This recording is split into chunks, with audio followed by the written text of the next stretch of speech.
انتهت سنة 2022 ودي كانت واحدة من أحسن وأمتع السنين في الكورة. شفنا فيها بنزيما بيفوز بالكرة الذهبية، شفنا ميسي بيتوج بكأس العالم، شفنا انتقال كريستيانو التاريخي للنصر السعودي، وشفنا انفجار هالاند وتألق امبابي. عشان كده فيديو النهاردة عن أحسن 10 لاعبين في العالم شاركوا في أهداف ما بين تسجيل وصناعة. لكن قبل ما أبدأ الحلقة ما انتش تصلي على النبي وانزل فجر اللايك واشترك في القناة وفعل زر الجرس.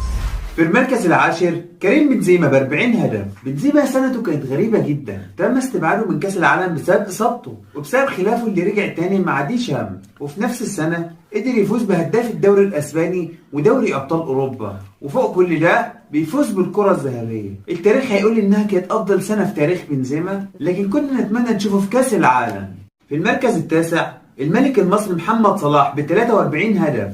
صلاح موسمه كان رائع للغاية، بس ده كان على المستوى الفردي بس. أخذ